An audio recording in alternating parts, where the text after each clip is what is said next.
Leemos en el libro del profeta Malaquías, en su capítulo 3, texto 1.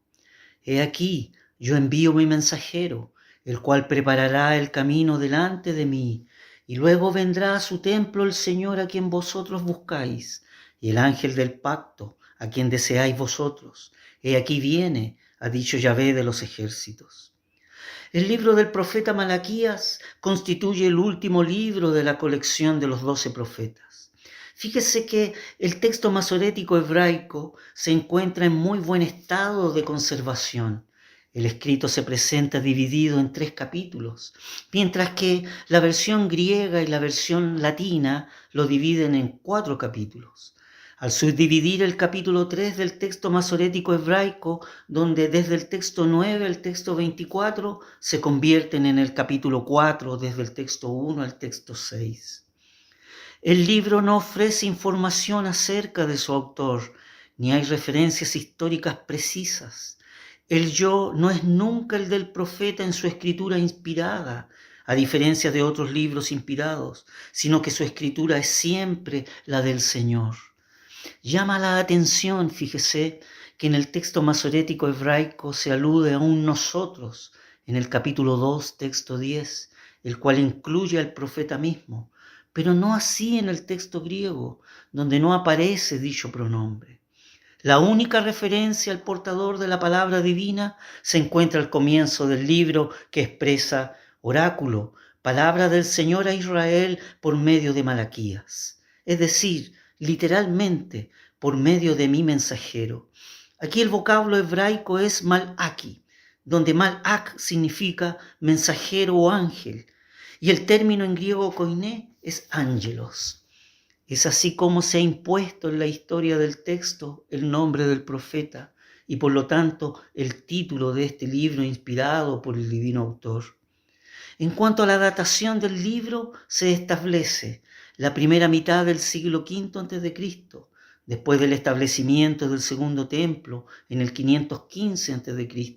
y antes de las reformas de Nehemías, alrededor del 445 a.C., confrontando así con los conflictos sociales y espirituales propios de la comunidad posexílica del siglo V a.C. El libro del profeta Malaquías es de un estilo oracular, es decir, escatológico. Contiene un discurso profético. Fíjese que las fórmulas que introduce el discurso divino son abundantes. Es así que la más común expresa, dice el Señor del universo, como también encontramos oráculo del Señor, o esto dice el Señor. Y la menos frecuente expresa, dice el Señor.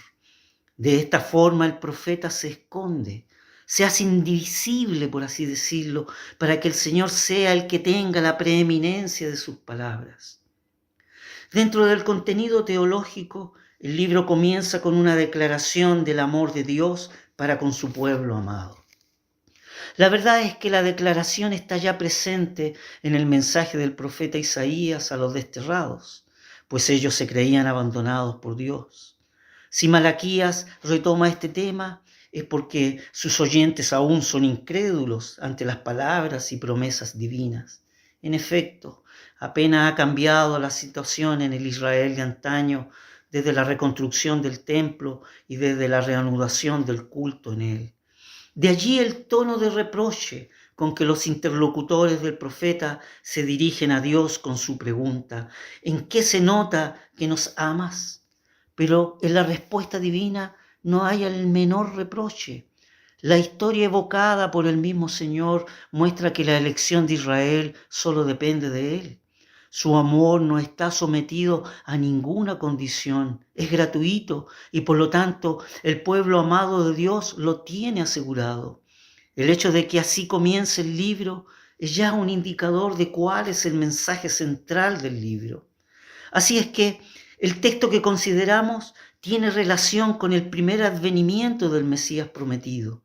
Las primeras cláusulas nos hablan claramente de la venida del heraldo del Señor.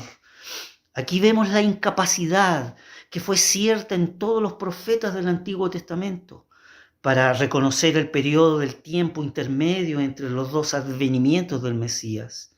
Queda así confirmado que tal como se ha revelado posteriormente en el Nuevo Testamento, que esta edad presente es un misterio, es decir, un sagrado secreto que existió antes de los tiempos del Mesías. Los profetas antiguos previnieron tanto al Mesías sufriente como al Mesías reinante, y ellos quedaban perplejos con respecto a las relaciones de tiempo entre estos dos aspectos del Mesías prometido.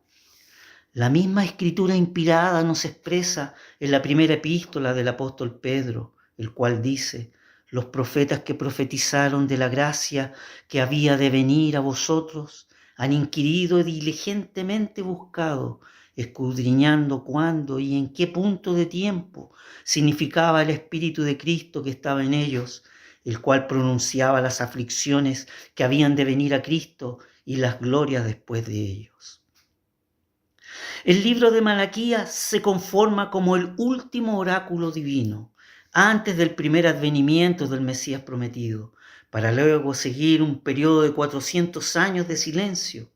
Es así entonces que antes de estos 400 años de silencio se expresa proféticamente la venida del heraldo del Señor para manifestar su primer advenimiento.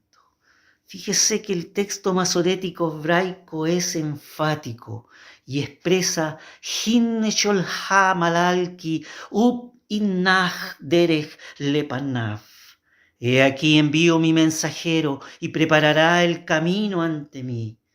Aquí se identifica el futuro profeta que ha de preparar el camino para el primer advenimiento del Mesías prometido. Fíjese que Mateo, en su capítulo 11 de su Evangelio, hace referencia de las expresiones del Señor Jesús referente a quién se refería la profecía del profeta Malaquías, manifestando: porque este es de quien está escrito: he aquí yo envío mi mensajero delante de tu faz, el cual preparará tu camino delante de ti. Solamente encontramos un cambio del pronombre personal mi por ti.